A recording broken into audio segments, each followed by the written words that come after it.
start early because I think I've learned a lesson last week. It's not that I've never been mindful of it, but timing always matters. And I think if we say we start at 5, we really should start at 5.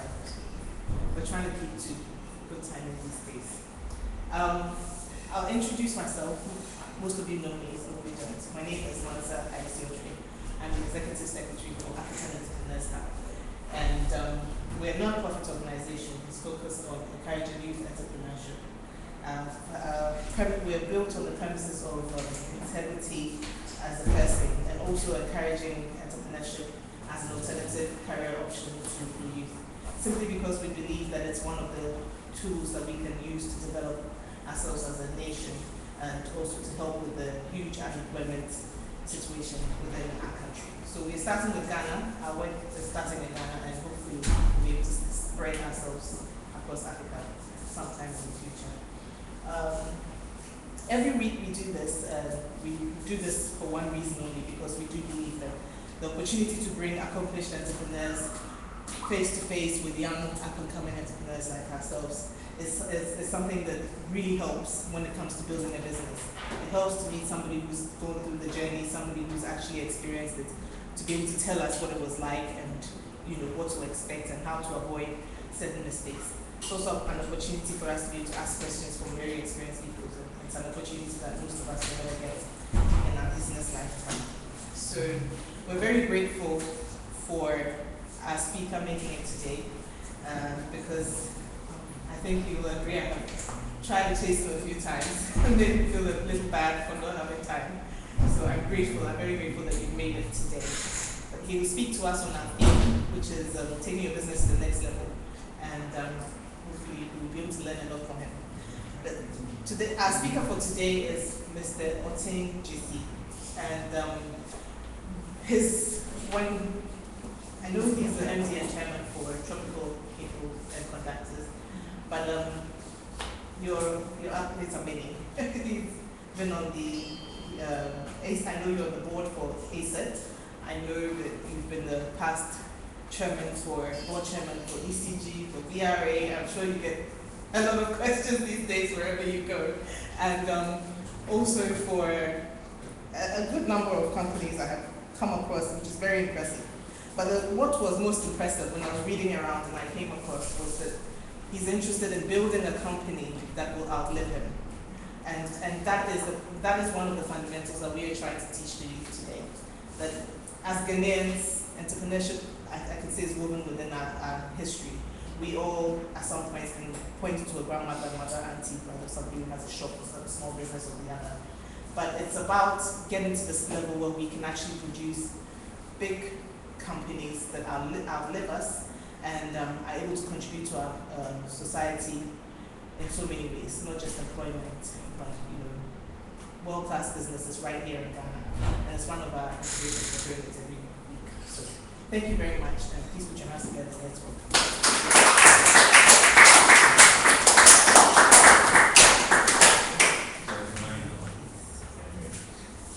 Thank you very much. That's a nice, comfortable chair. If I don't have wait on you here, you would have told you everything about me.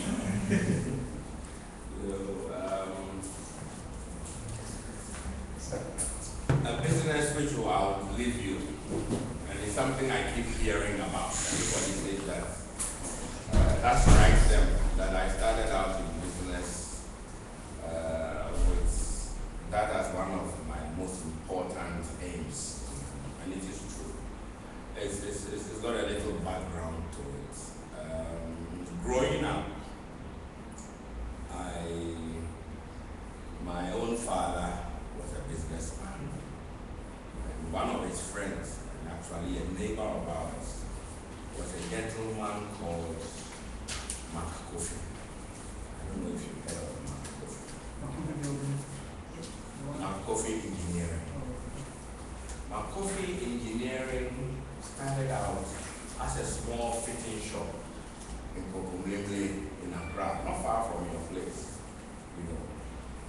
And he built up the company to become a major vehicle assembly plant in Ghana.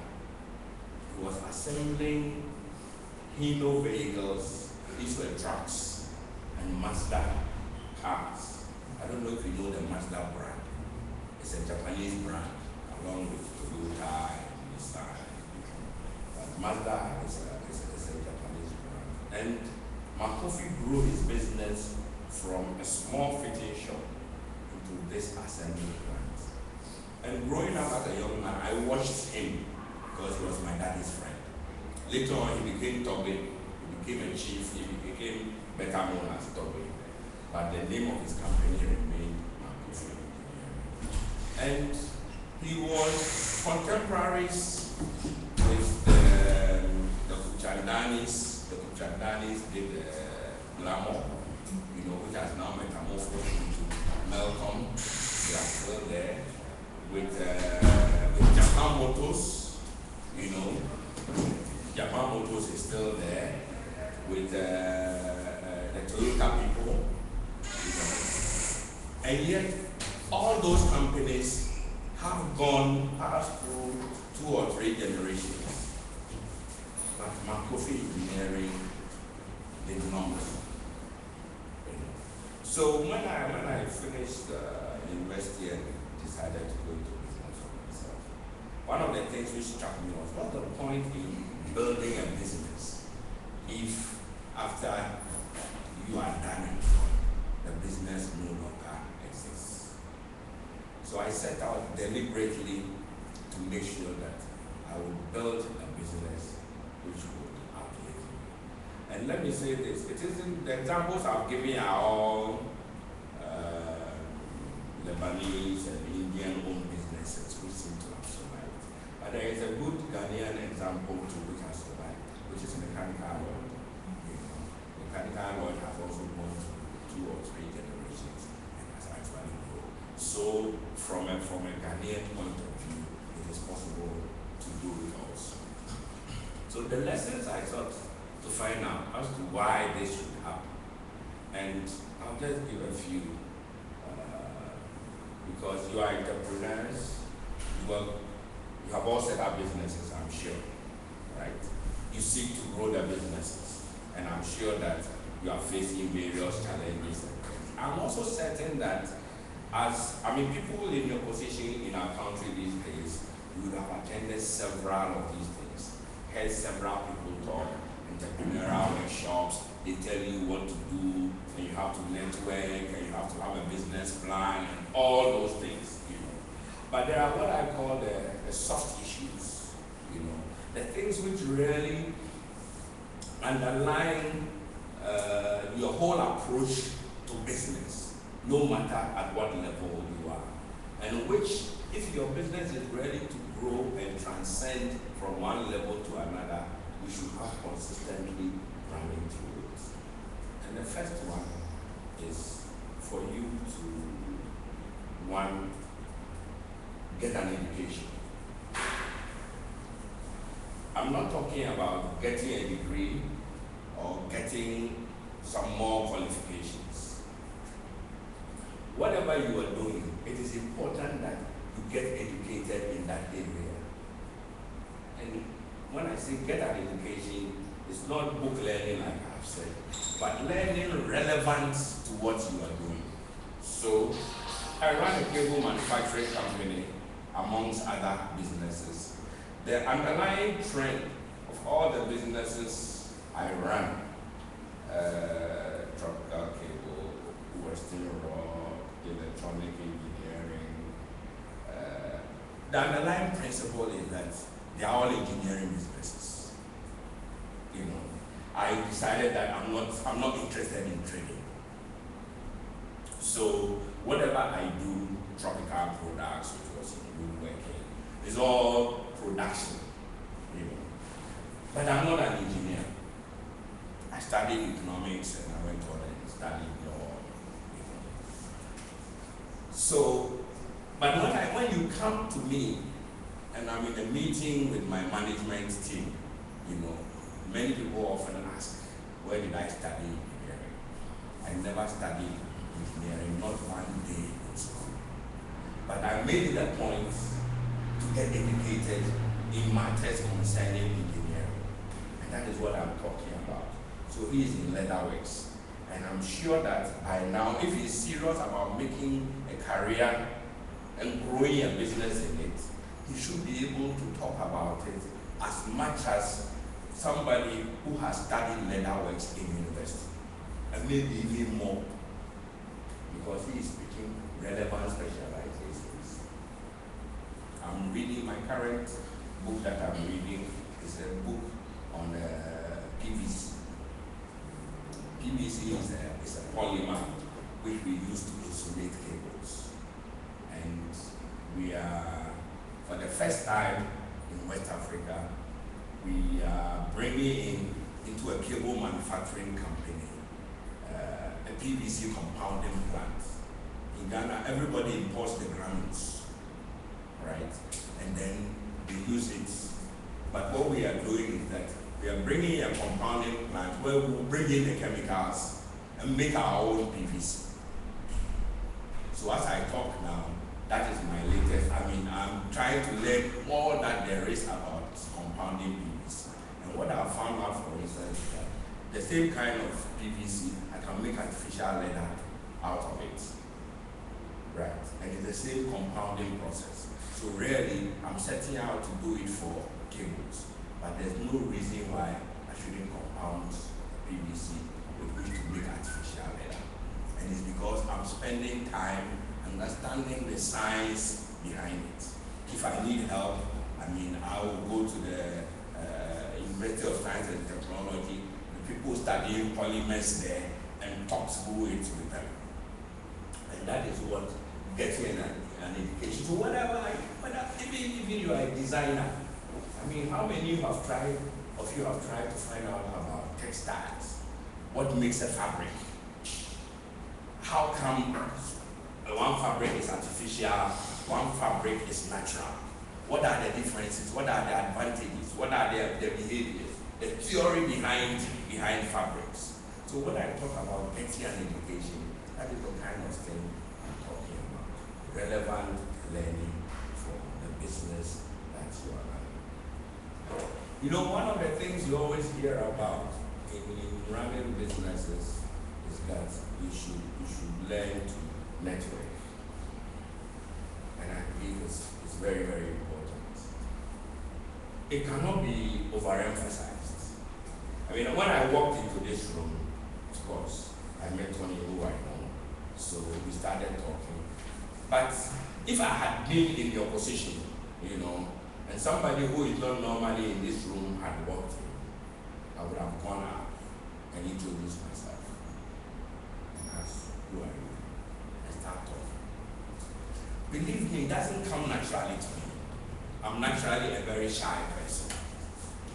But in educating myself, one of the things I got to know is that as a human person, you should know yourself and know what your strengths are and what your weaknesses are. Because that is the only way you will know how to make up for your weaknesses.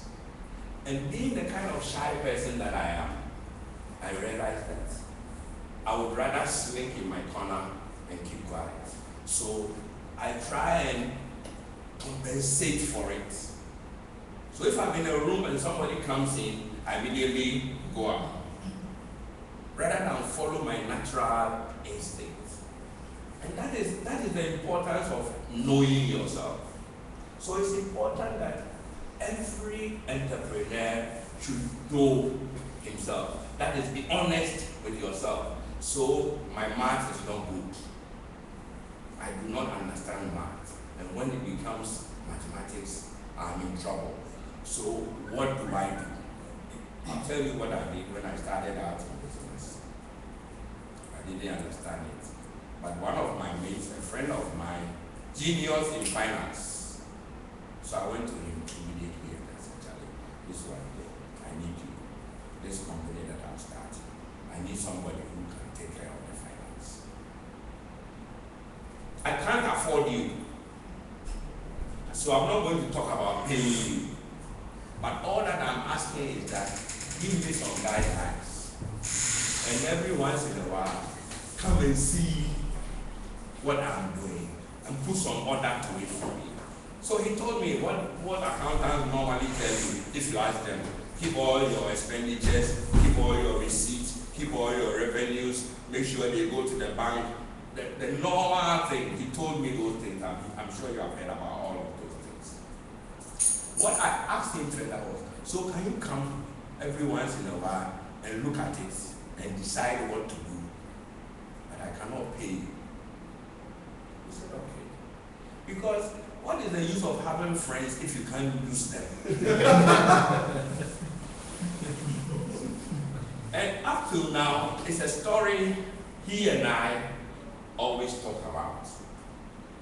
He went on, became a chartered accountant, worked for International Tobacco in those days, became a financial whatever it is, eventually worked for the World Bank, and then came back. He's now in Ghana now, and he works for me as my director of finance.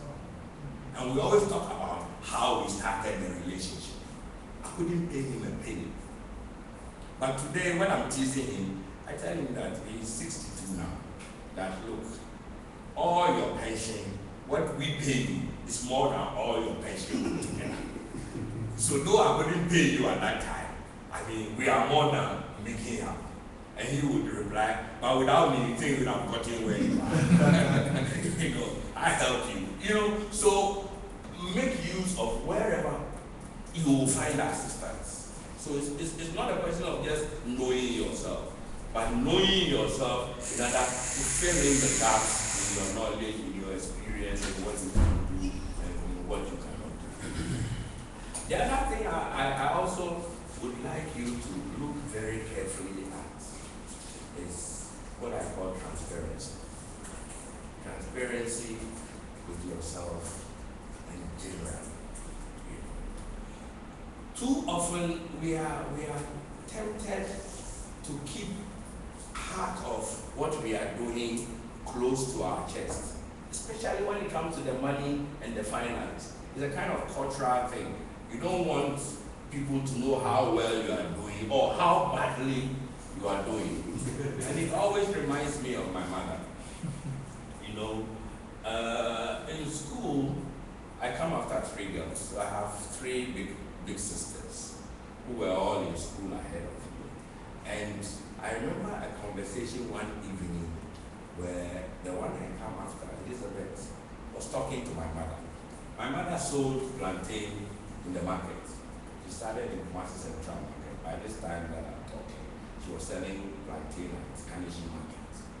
And Elizabeth was trying to convince her that she should let her put her figures down for her, because she got into the stage where she would travel to the hinterland with a truck and buy a whole truckload of plantain and bring it down to Kanishi and sell, And Elizabeth said, I can write it down all for you, the people who owe you especially, so that you will know. He said, no, the old lady will never agree.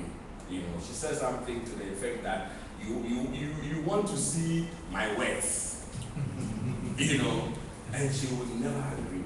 But as I went into business for myself, I realized that many of us behave in that manner, like my mother. They don't want people to see what they are worth.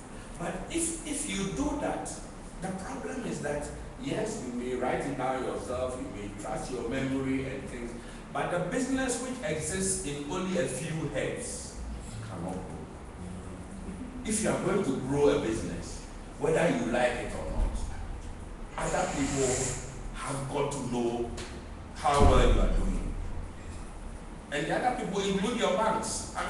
Too often we hear this problem of entrepreneurs and bankers, and you can't get a bank loan and things because you are not open to them. You are not letting them know your inside out completely. Transparency is important. I keep telling friends that the white people who made Unilever, they entrusted it to some Ghanaians. They are not here. How come Unilever has been in Ghana for 100 and something years, and for the past 40 years it's been run by Ghanaians? How does it survive as a business? It's transparency. I mean, things are written down, systems for doing it, how to make the soap, how to sell it, how you have all manuals say all those things. Why doesn't everybody steal from Unilever and go and make soap and use the manuals teaching you how to sell and also set up their own Unilevers? So in my company, we have manuals concerning everything. From sales, marketing, quality, admin, production, and sub-manual. We have documented everything in what we call our quality management system. So if a new employee comes, the first thing you do, the manual. And you have to study and know the manual inside out. And I learned this working for British Petroleum, for BP. BP has something they call standard practice instructions. From the way you pump the petrol into somebody's car, to the way you wipe his windscreen, the direction of wiping, is all documented. And it helps the business. Forget about people who will try to steal your ideas or steal your knowledge. They don't have that spark. It's like if you were to take a clay character and mold a human person out of it, and give it arms and legs and feet and all, can you make it into a human being? No way. That spark of God, which makes you a human being, is only God who can give it. That thing which makes you an entrepreneur, which starts a business, and grow and sustain a business, if you don't have it, somebody can take all your things, and yet he won't have a business. So be transparent, be open, if you want to grow a business. Besides, how much can one head contain? There is a limit to how much you can keep. And if you don't delegate, if you don't teach the next person what to do, how will you grow? You have 24 hours in a day, just like everybody else. We all have 24 hours. So it's the number of people times 24 hours which gives you the resources of the company. And don't forget that time is one of the biggest resources anybody can have. So be transparent, be open. The next thing I'd like you to remember is that, being an entrepreneur has different moods. Sometimes things are going well and you are happy, and you sit like you can't do anything wrong. But many times things will go very, very, very bad. And if you are not careful, you may be tempted to do the wrong thing. It is important that you should have a moral compass. I hear that this was started as a Christian organization. Whether it's Christian, it's Buddhist, it's Hindu, or it's Muslim, or whatever, if you don't have a moral compass, believe me, you will run into problems sooner than later. You see, you see people with temporary successes. They seem to be doing well, and they are cutting all the corners, and they are doing all the wrong things. But you cast your mind back. Over your own lifetime, the people who who have made a lot of money, how many of them have sustained that money without a moral compass?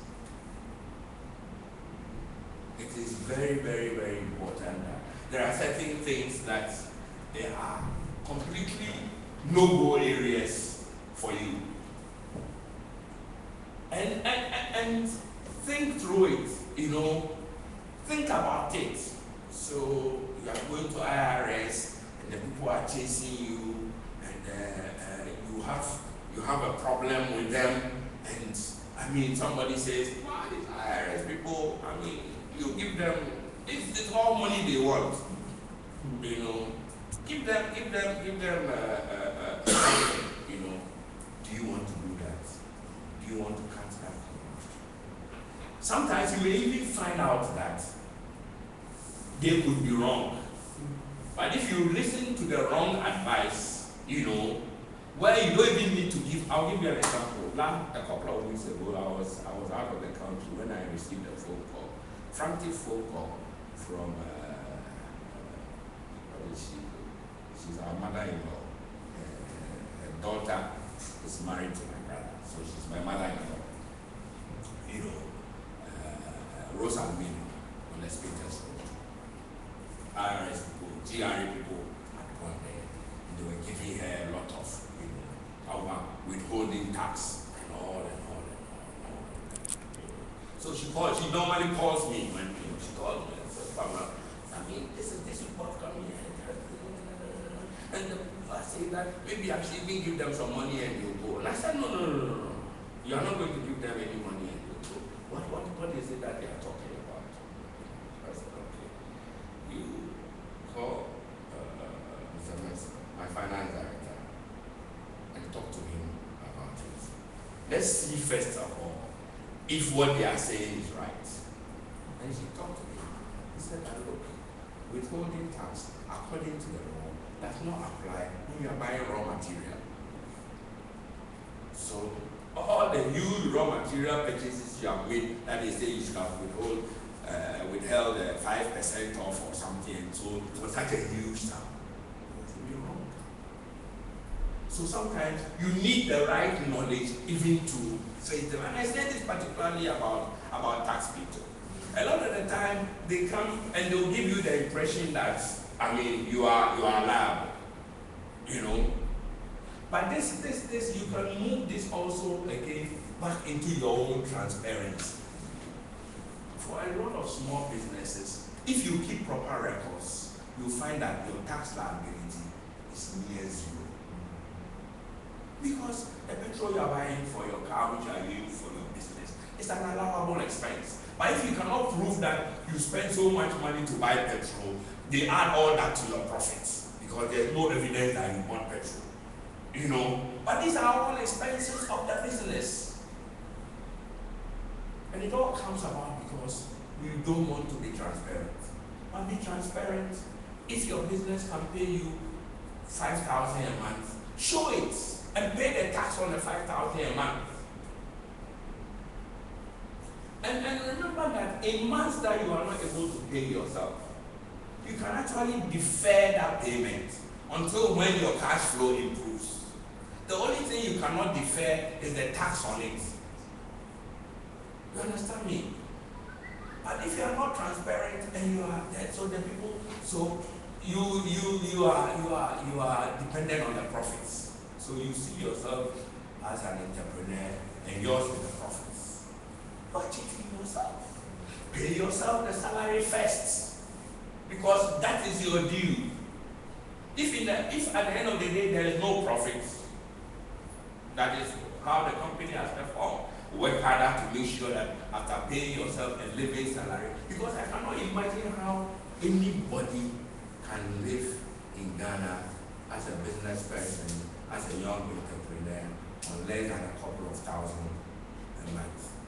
Assuming you rent a single room somewhere and you are buying all your food in the market and all, and even you are not married. But I mean, so at least you should have that basic salary for yourself. And be transparent about it. Too often we think we are hiding things, but we are hiding the things to our own detriment.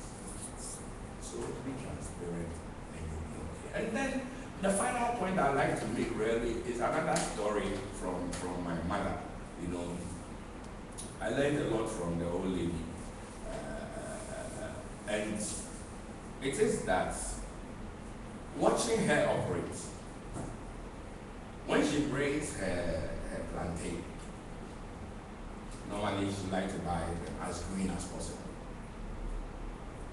You find out that she'll tell you that when the plantain is green, her first class, the housewives and the women shopping, they will buy straight away, they will pay cash for it.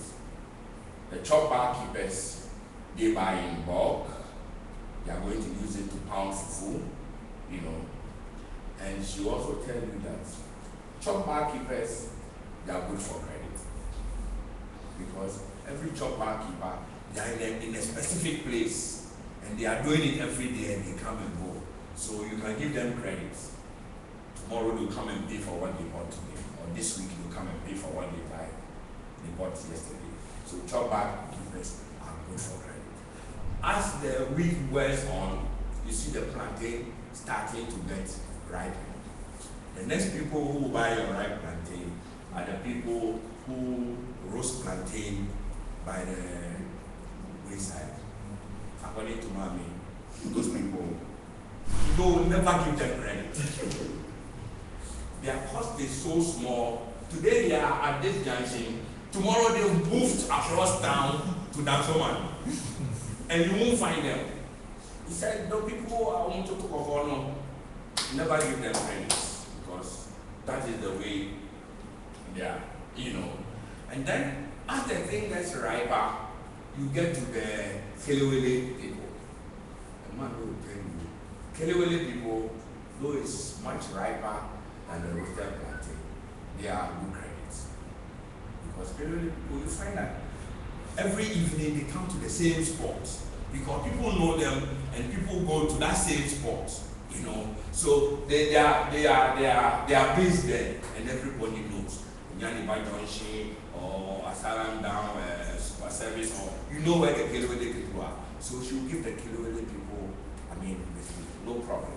And then as it gets very, very ripe, almost rotting, he says that next you have the Tatale people. He says the Tatale people, because they are buying almost rotting plantain, they think that they should have it for free. They think that, look, if you don't give it to them, the thing is spoiled already. So we make sure that no matter how rotten it is and how little they pay, you collect the money. Because they just don't want to pay. They think that you should have it for free. If they wait for 3 days, you give it to them. Whatever you can say. But the lesson I'm trying to say is that sometimes, from the most unlikely places, if you take your time and listen and talk to people, because she was a businesswoman just like I became. She didn't get anywhere near the levels, but I found in talking to her and in understanding her rationale for the things that she used to do, a whole MBA lesson. I never did an MBA, but I tell people that, look, my mother taught me an MBA. That's the same thing. I remember we were trying to tell her, now you can buy a truck. Why don't you buy a truck? I stopped hiring. Because, you are bringing it, the thing in truck loads, and no. I said, no way. She will not buy a truck. Because the truck she has, she sees the way the drivers behave. They overload the truck. When the truck is spoiled, they go to the owner for money. But when they get extra load, they keep it in their own pockets. And she went to another and told me that it is better. She has her money. If your truck is ready, she will hire it. When she finishes, whether you repair it or not, it's not her business. If on the way your truck breaks down, she will put it in another truck. Period. So she won't buy a truck. And then later I realized that what really she was doing is what we call outsourcing now. It isn't her core business. Why should she's not a transporter? She doesn't want to be a transport owner. So sometimes from the most unlikely places, you will learn all sorts of lessons. If you're a business person, be prepared to talk to people and listen to them. Listen to their rationale. And then with your own book knowledge and all, you think back and see if it makes sense. And sometimes we can learn very, very useful lessons. Thank you very much.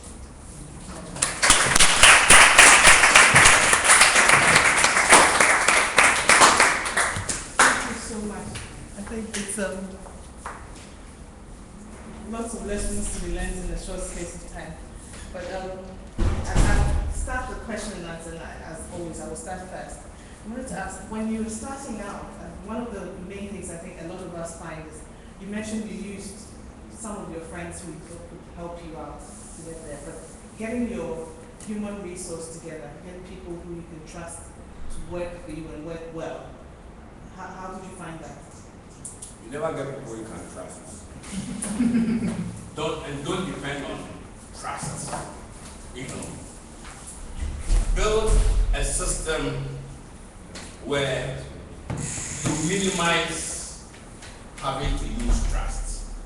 So if somebody is collecting money on your behalf, the person might be writing receipts, for instance.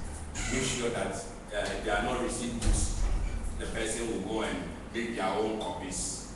They are accounting for it every day. The money is going to the bank.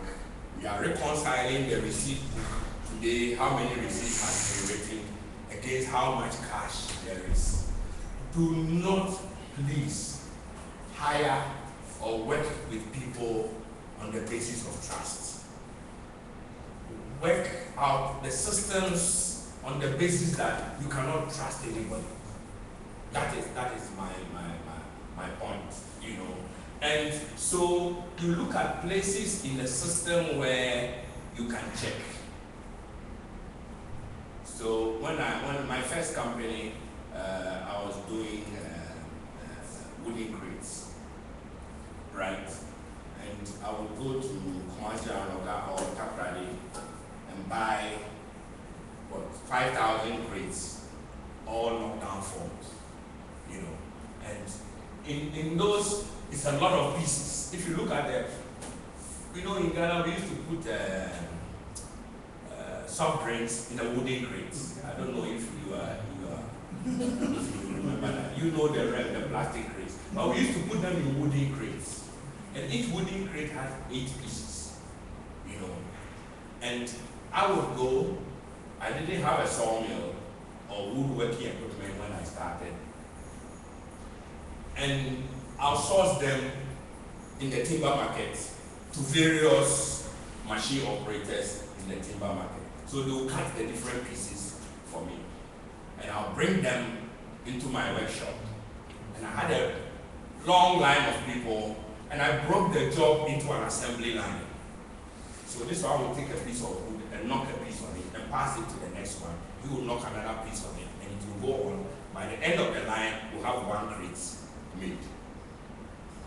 The advantage with it is that they didn't have to be carpenters. All that they needed to do was how to knock in a day. You know.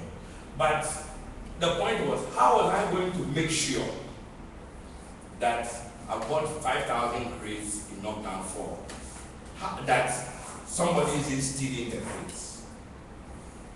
And in those days, I was by myself. I didn't have a sales manager. I didn't have a production manager. I didn't have anything. I was all of them. So when I went to Kumasi or wherever to buy the wood, I was the purchasing manager. So I'll go and say, purchasing manager for example, or some coming to buy wood.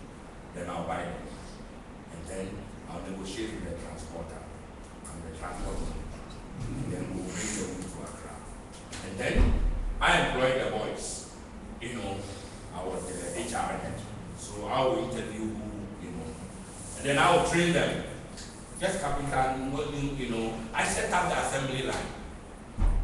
And then, but I made sure that every single day, because half the time I will be away marketing. I became the largest distributor of grapes to Coca-Cola, Pepsi-Cola, Accra Brewery, Achimota Brewery. They were the biggest. And I was the biggest manufacturer of grapes for all of them. So during the day, I didn't have time. I'll be marketing and talking to them and collecting my checks and all that. But every day, by 5 p.m., I'll be back in the workshop. And I'll count the number of grapes which have been done. And I'll count how much wood we had left and subtract and make sure that I've accounted for the production for the day. So it wasn't a question of whether I trusted the workers or I didn't trust them. You need to put in systems where you do not depend on trust. That's the another thing.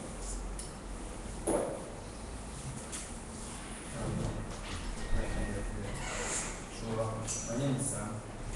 I'm sure you started a number of businesses. I'm curious to know how you funded the various businesses. Where you had funding to run them from the start. Funding to run them. Yeah. You don't need a lot of funding. I mean, any entrepreneur who talks about difficulty in getting money, I keep telling them that you are not an entrepreneur. Yeah. You know, because part of your entrepreneurship qualities is to make things happen. So just as you have the idea for a business, so you make sure that I always wanted to be a manufacturer. I always wanted to be a top-class manufacturer. But I had left Legon. I had worked with British Petroleum. I didn't have enough money. The only money that I had, I put together. So my business idea must fit the money that I have. That is the hard fact. I didn't even start out by making the grades. What I started out doing was selling tongue and groove boards, T&D boards, wooden boards which fit together. Right? And that one, whatever money I had, I could make it fit because I'll buy what I can. So that was how to start. And then once you make a little money, every piece, every peso goes right back into that business. I always remember when my girlfriend then told me one day that her sister said that my Nissan Sunny was getting too old and why me, I wasn't replacing my car. You know, and I told her that I don't have money to buy a car, but I'm saving my money for something else. And today, when we talk, she's now my wife. When we talk, we joke, you know, we joke about it, you know, that her sister thought that I wasn't making money to buy a car. But that is the point of the matter. So I suppose all the businesses were So- funded. Yeah. So, to come back to it, you make sure that you start with a business that you can afford. And then, that is the first thing. If it is a little more than you can afford, the theory that everybody says, who are the people who are most likely to give you money? Family and friends. People who you know. Definitely not the bank. Family and friends. If you default, in Ghana, family and friends, they don't even charge interest. You go and borrow money, they won't charge you interest. If you default, they'll call you a foolish man. They won't throw you in jail. They won't take you to court. You know, so at least those people near, and if the people closest to you will not lend you money, then you know there's something wrong with you. Maybe your attitude to money, they don't like. So family and friends first. My first loan, maybe to me, tell you about the first loan that I had. You know, my first loan also taught me about your reputation and your credibility. I was working for BP. I met a lot of people. I left BP. I left a very good job, an excellent job, to go into business for myself. I was starting out, I was trading T&G boards, you know, and then I moved into crate manufacturing. I didn't have enough money. The first thing I did, I went to the gentleman who had been selling me the T&G boards and told him I wanted to make crates, and I didn't have enough money. He had a factory which was doing all those good things. So would he make me the pieces on credit? And what he told me was that, oh, you always come and pay for the T&G. So, no problem. I'll give you a wooden crates knockdown on credit. So, first, your reputation, your suppliers credit. It's a first listing. Then I was going on working. The business was growing slowly.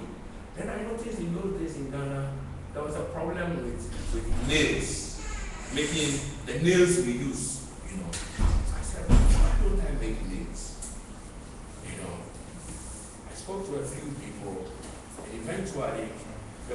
company called Gihok Metal. Gihok Metal used to make nails. I went there because I used to make wooden boxes for them, which they put their nails in. The crates, you know, they put it in wooden box. And I used to make it for them. So I went to them. They had old nail making machines which they were selling. So I went to see them.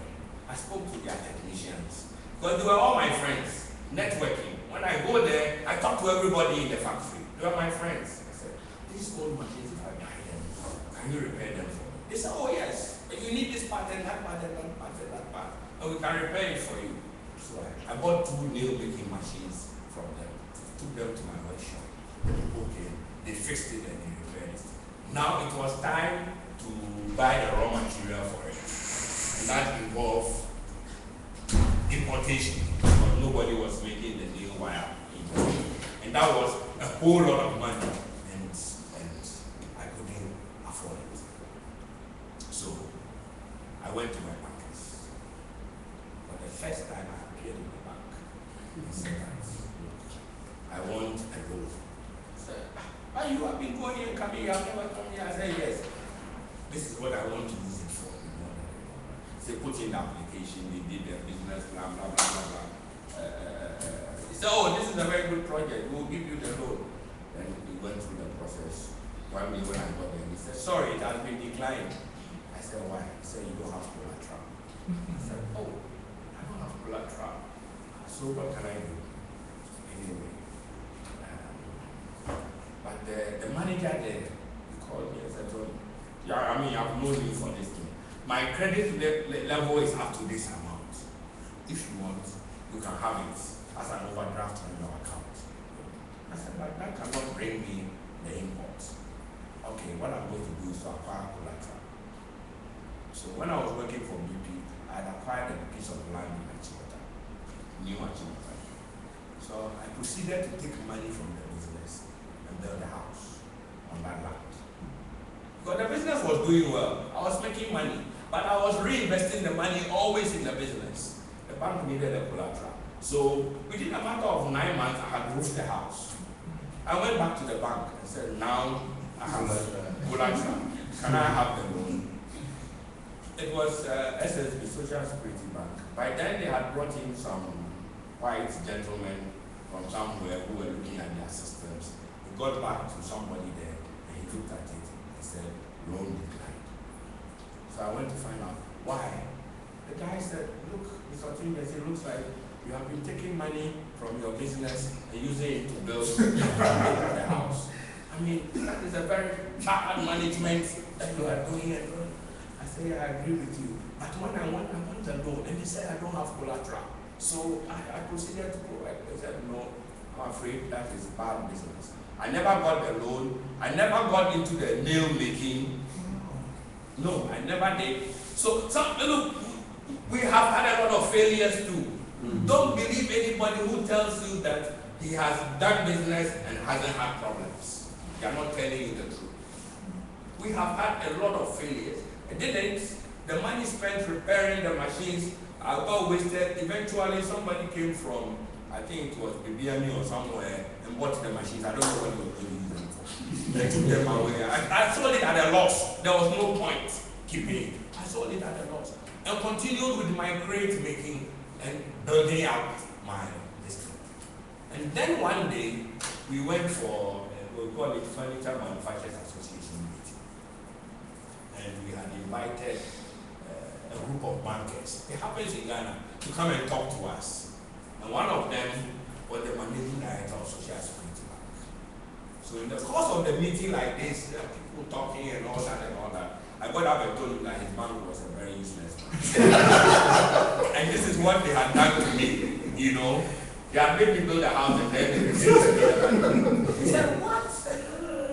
So come and see me. So the following morning, I was in his office and they approved the loan for me.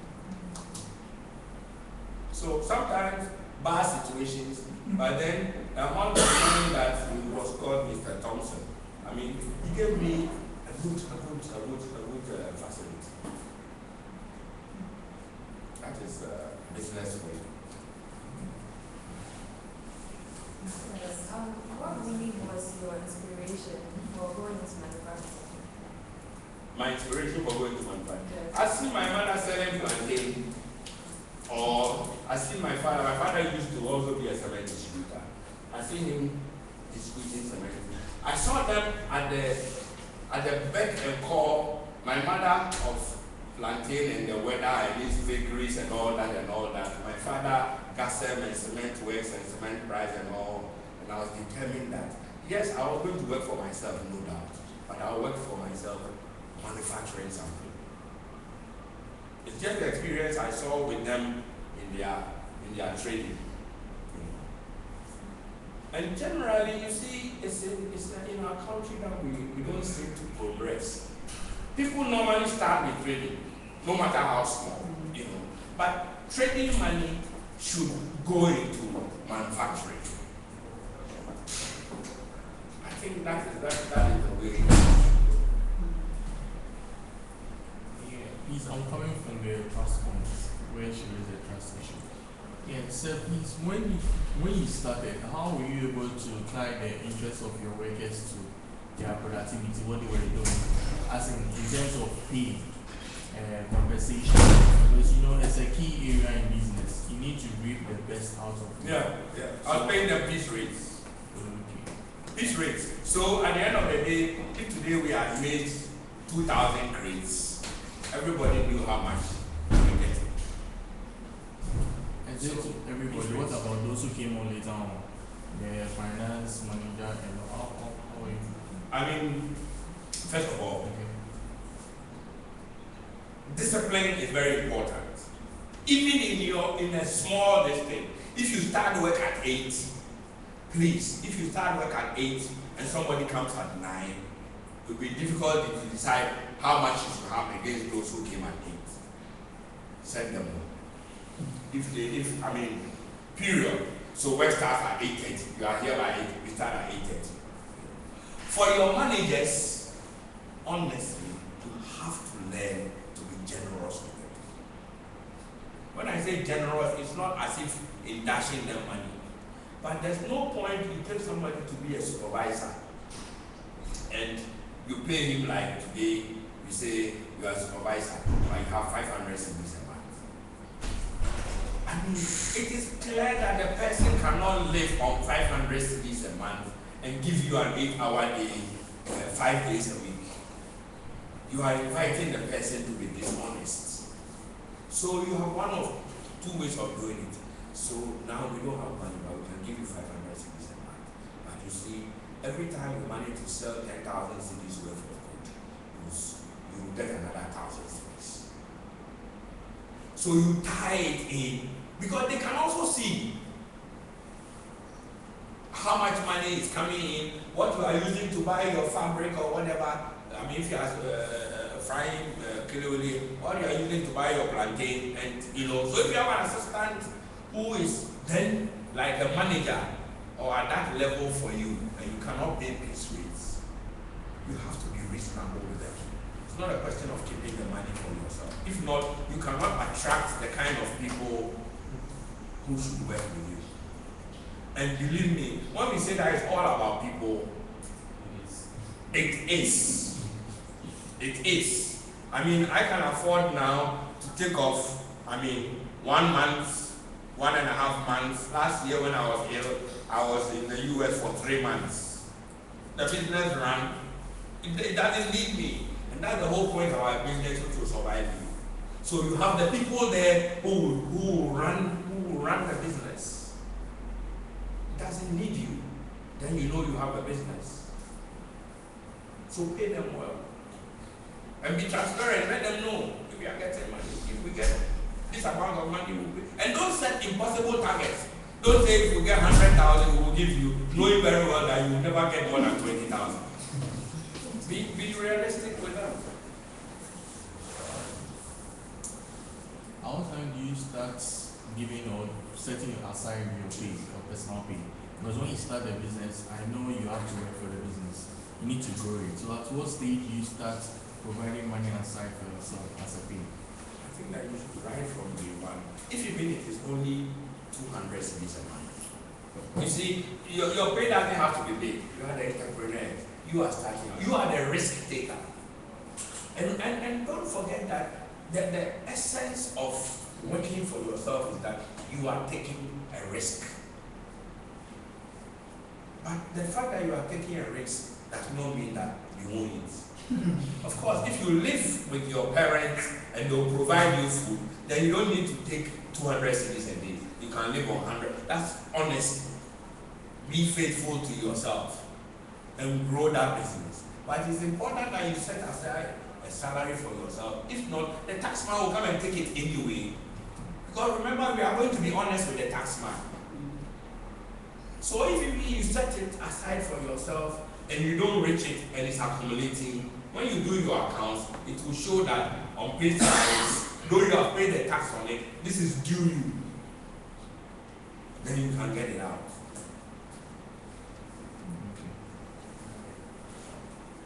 So, usually when people are starting businesses, you find other people to help them, right?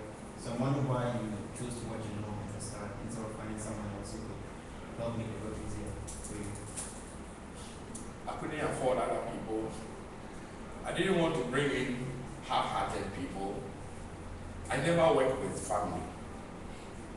You know, in my business, I don't employ family. No matter what. For my own, part of my own principles. I don't employ family. So, and you see, until your own time is exhausted, why should you bring me along? You are the entrepreneur. You have 24 hours. You are sleeping for 5 or 6 hours. You are doing whatever you are doing. You have a lot of time. So if there are things which I can do myself and have to do 13, 14-hour day, why not? I'm investing in myself. Besides, it's teaching me a whole lot of things at the same time. So too often we have people hiring people right at the beginning when they haven't exhausted their own time. I like the example of dressmakers because, why can't I make my own buttonholes? Why do I need to pay somebody to make buttonholes for me? Unless it's unpaid help, an apprentice who I won't pay. That's fine. But if I have to hire another person because I think making buttonholes is beneath me, or doing overlap, is that what they call it? Over something. Overlock. I think doing overlock is beneath me. So me, I'm the master. I cut, and as for overlock, I should find somebody. What's wrong with you when you have time? And in fact, what you also learn later on as you go on. I told you that I studied law. I studied law when I started my company. And I noticed that I had free time on my hands. The company was growing, it was moving on, but I still had time on my hands. So I went to Legon and registered to do the QCL. Keep improving yourself. And I know why I chose law. When people ask me, I tell them that it's because my mother said that I went to university and learned how to do paper because I studied economics. She didn't like it, so I went to study law so that she can say her son the lawyer. But that's not the real reason. Law, in whatever facet of life you have, especially if you are in business, you will find out that law is very, very important. If you don't practice it yourself, it gives you enough wisdom to know when you need a professional lawyer to help you. Which is what I do. I got called to the bar. I never practiced law. I didn't step in court one day. I pay my dues to the Bar Association. Every year they publish my name and people are very happy to see it. But it was a way of keeping improving myself and keeping myself also occupied. When you start the business and you have free time on your hands and you are not occupied, if you don't take care, you spend the money doing things you shouldn't be doing because you have free time on your hands. But if the guys come, Charlie, tomorrow I have a law exam. I can't go out with you. I have to sit and study. So at least that much beer money is left. So, and it's improving me along at the same time. So I'm killing several birds with one stone.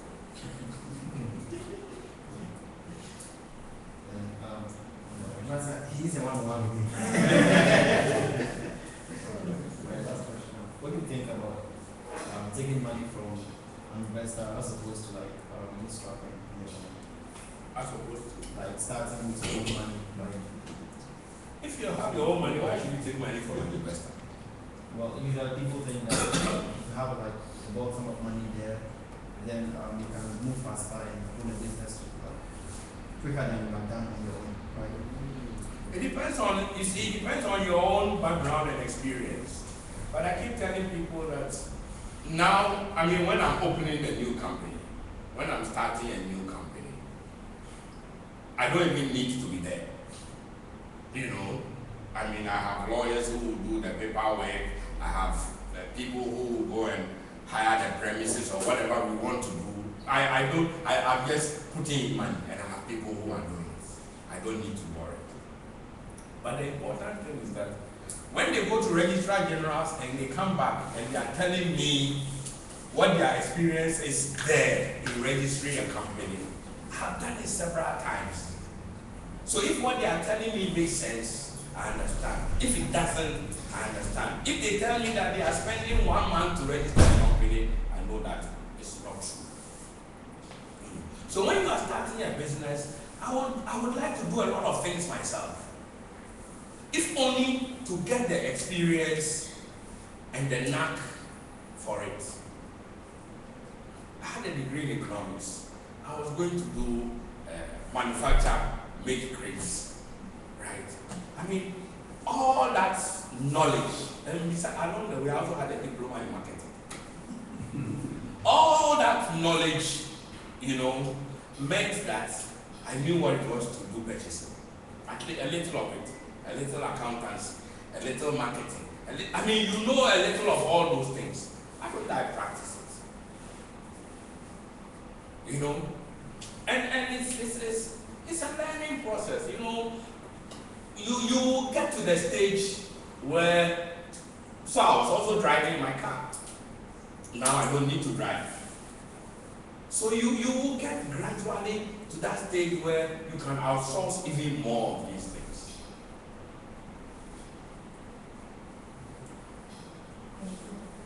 You made mention of knowing your strengths and your weaknesses. What is your recommendation? Do you have to learn more of your strengths to overshadow your weaknesses, or you have to learn more of your weaknesses to keep up with them? It depends on what you are doing. In areas where, if let's look at an example. If you are a dressmaker and you know that you are very good at cutting, that obviously is a strength, right? And you have enough business, then it doesn't make sense to spend your time doing overlocking. If you have enough cutting to keep you occupied, then you might as well get somebody to do the overlocking for you, so that you can, I mean, maximize the use of your strength. But if you have a weakness, and normally whatever your weakness is, it is something which you can improve over time. So when you have a little time, oh, okay, today there's no cutting. Let me also help with the overlocking. So you are getting the best of both worlds. So there's no one answer that maximize your strengths and leave your weaknesses, or keep bringing up your weaknesses in order to come up with your strengths. It depends on the circumstances, and make use of both.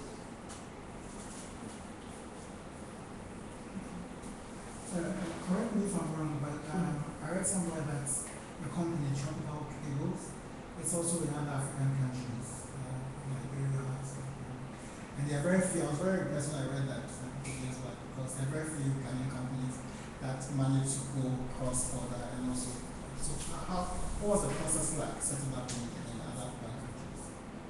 It's the same. I mean, what you really want to do in a place like, we first got into Liberia when this woman came to power, the lady, yeah, Sally Johnson. And again, you see, this is where you make use of opportunities which come up. She had gotten into power and had apparently made an election promise to restore electricity to the central part of Monrovia within 100 days. And it was going to be funded by donors. You know, donor money, it takes forever and paperwork to do. The money wasn't coming. The 100 days was approaching. So she came to Ghana and saw the then president of Ghana and said, this is my destiny. The money will come to pay for it. But as of now, there's no money. And I want to fulfill the promise. So there are 3 cable manufacturing companies in Ghana who were invited and said, somebody has to provide cables for her. They had gotten Volta River Authority to send the manpower to do the work. But there are no cables. But there's no money to pay for it. The government of Ghana will not put its money out for this, you know. But we can assure you that the EU is going to provide the money. So everybody was dragging their feet. Then I remember that I had seen a data bank in a visit. I said, Johnson, a room with her name on it. So I went to data bank and asked to talk to her. She never met me. I said, this woman's name on it. Oh yeah, they knew her from the US and blah, blah, blah. One time she even sat on their board and all. And I said, so this is the problem. You know, can we do some financial transaction, because the cables are a lot and it's going to be expensive. I don't think my company alone can afford to take the risk. So you are a financial company. Will you come in with us? To cut a long story short, eventually we put a deal together where we provided the cables. They helped with part of the financing. The Volta River Authority went to Monrovia and they did the job, you know, and everybody saw the tropical there. Eventually we did get paid. There was no, but we had taken an opportunity which had come up, which other people did not take. So entrepreneur, opportunity seeking. I mean, you measure it's also risk taking. Every opportunity seeking is also risk taking. You know, you measure the risk. You try and mitigate it as much as you can to reduce the burden on yourself and decide if you want to take it. So that is how come we started in Nigeria. We started out in Nigeria because a Nigerian company came to see us. They had a contract and they are also a cable manufacturer, but they didn't have enough equipment to do all the work.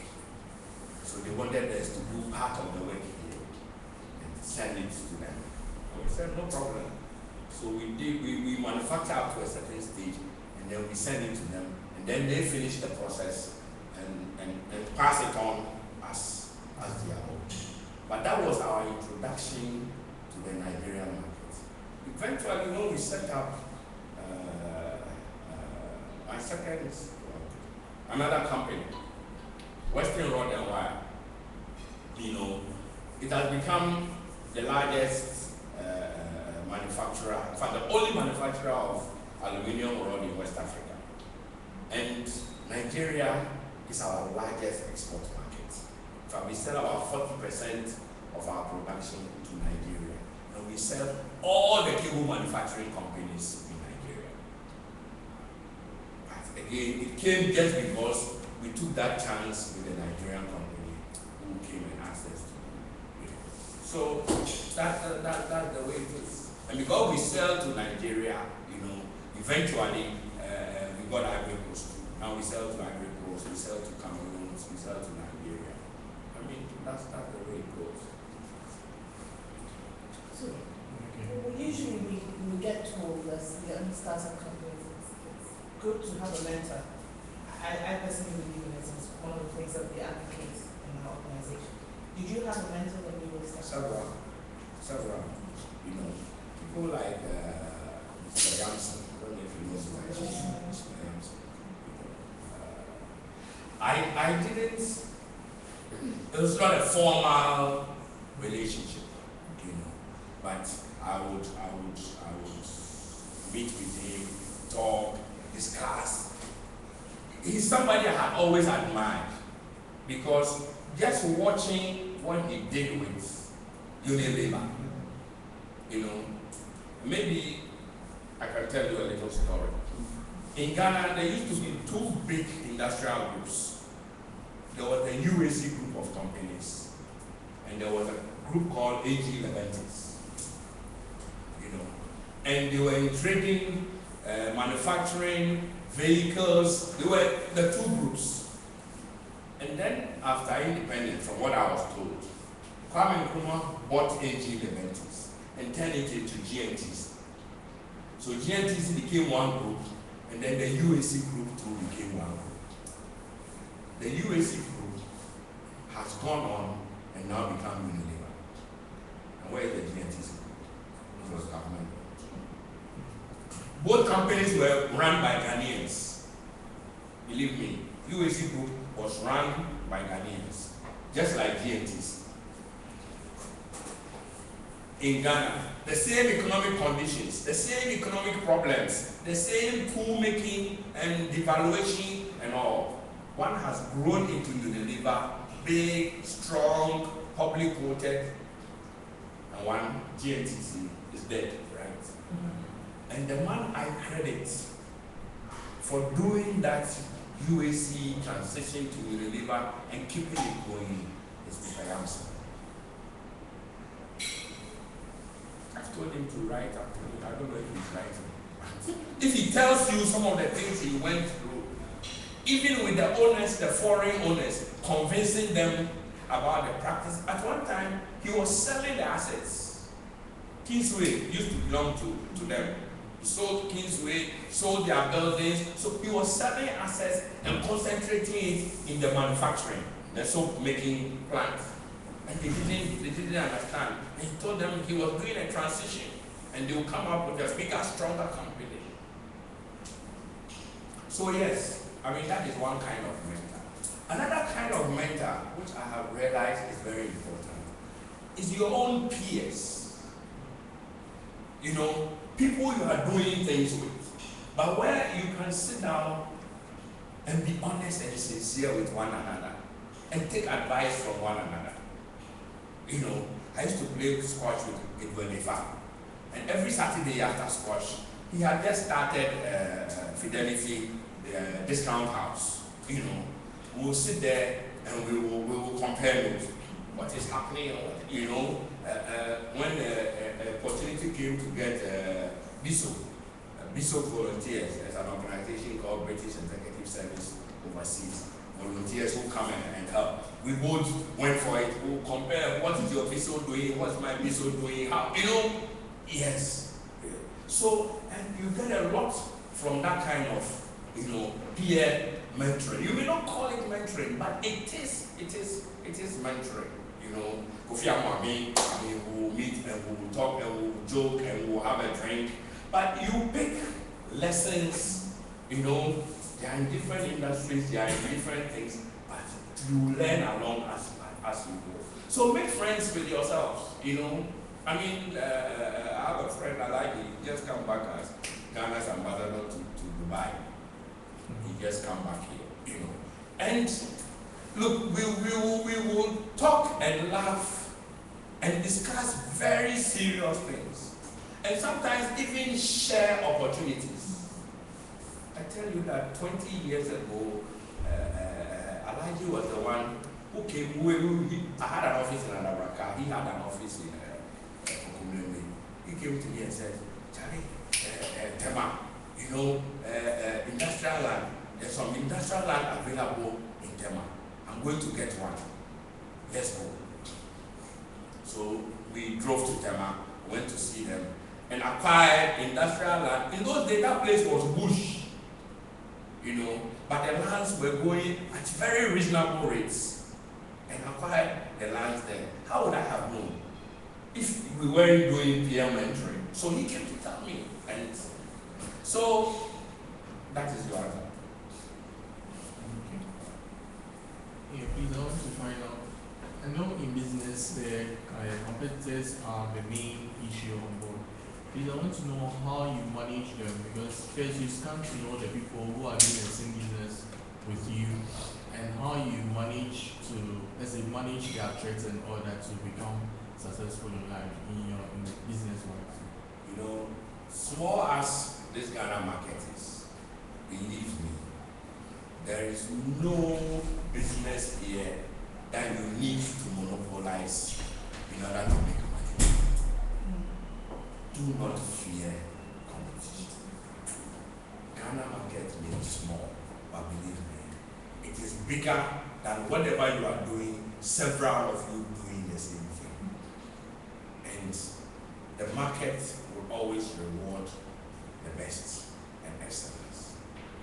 When I was going into cable manufacturing, there was already Nexans, large multinational. They are in 90 countries around the world. Everybody told me that you cannot compete against them. I said, what are you people talking about? Who says I cannot compete against them?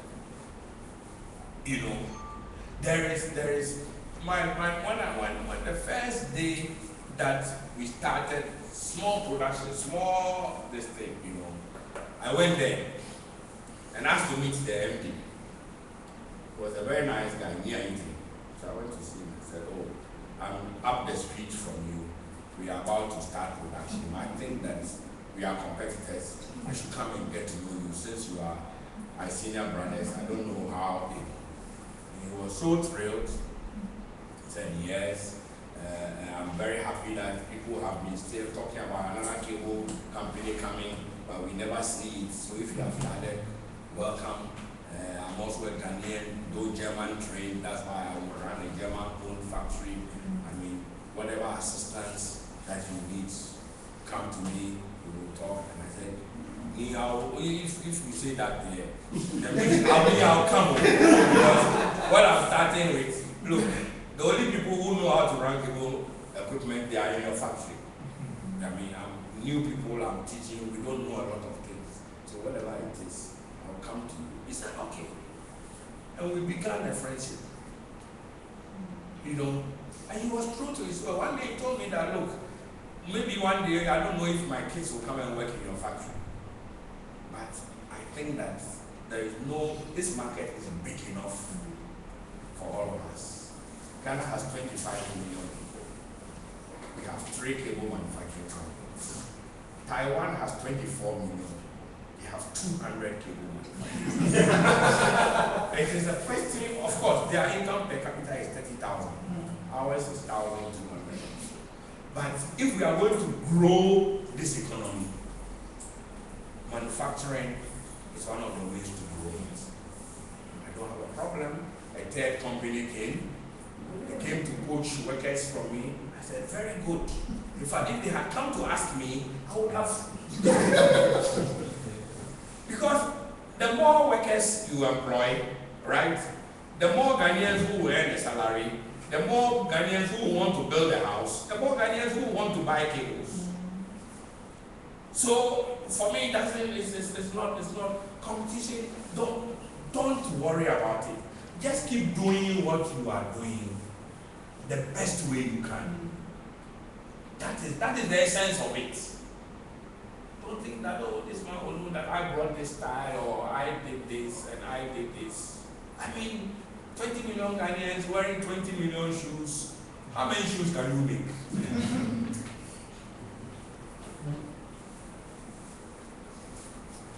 Fantastic. Thank you so much.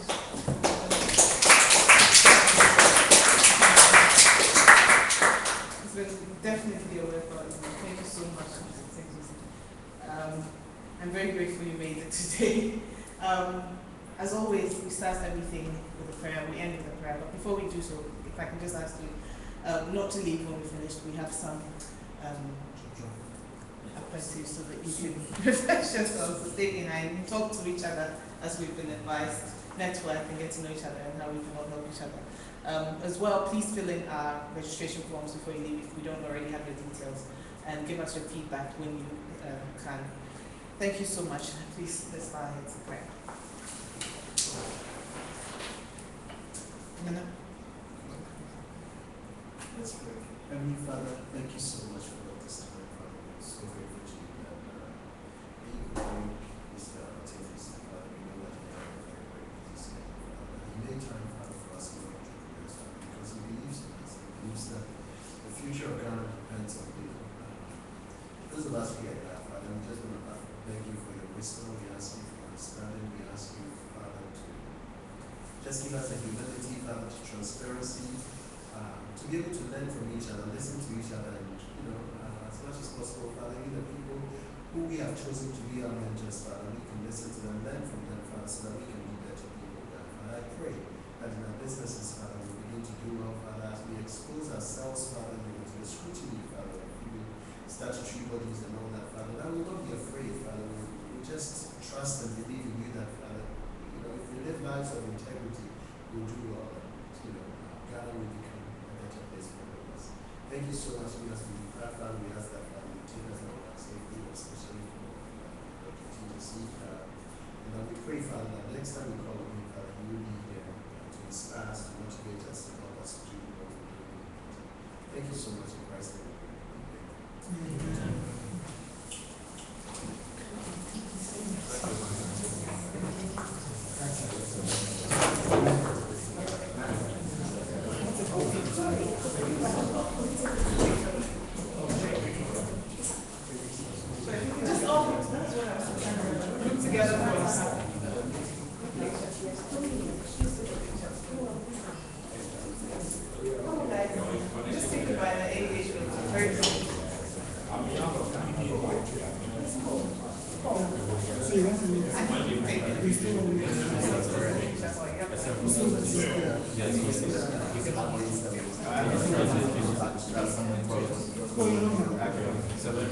You do.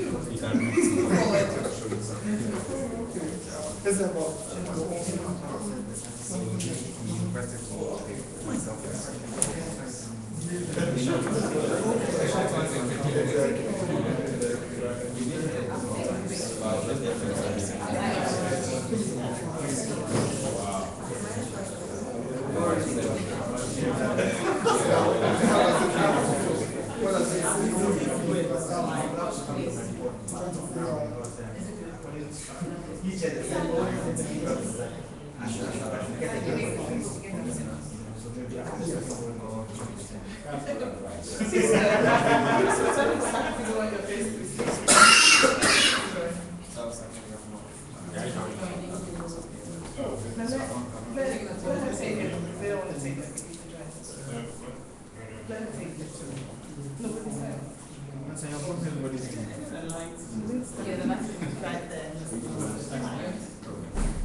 The right thing,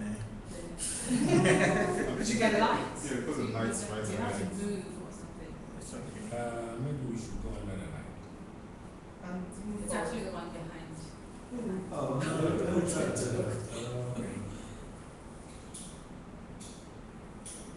Okay.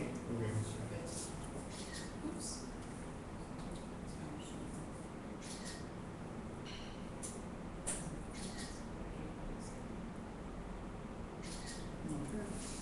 Thank you.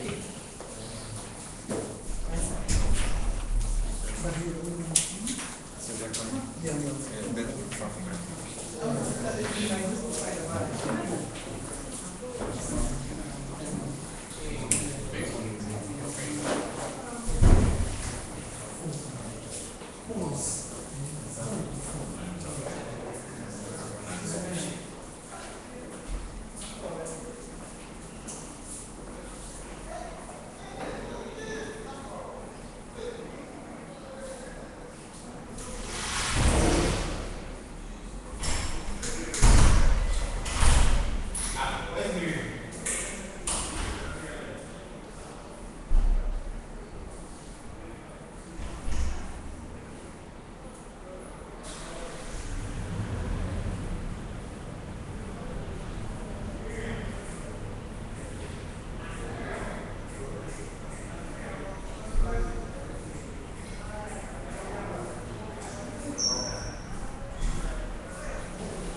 Yeah. How are they? What was it? Yes, today. They're branding them. Hey, that's some must start. But right now, I think there's some pictures of Okay. Yeah, I think all those things, right? I mean, the only question you can say, come on out, like I said, so we see in training, some, So come on, I'm not going to do it. oh yeah, that's the one. That's very easy. Please come to me. You have to run one day. No, no, but that. No, it's not kind of yeah, now we're start with Yeah. commercial. And I'll be able to do it on this weekend because that's the condition of sending all in. That's what I'm We doing. also have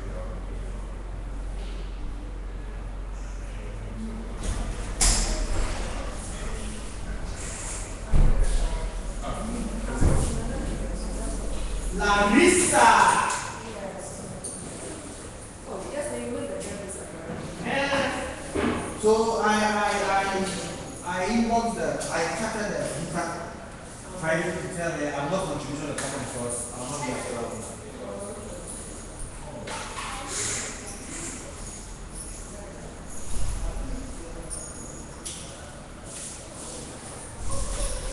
You can feel the air.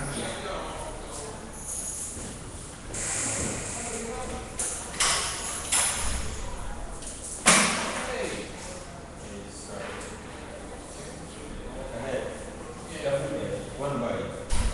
One bite. You need, yeah, you need to be alone. Yeah, that's it. Yeah, you have Right to now, because the money isn't there, the the rent is real. oh, sorry. If you were running, if I really do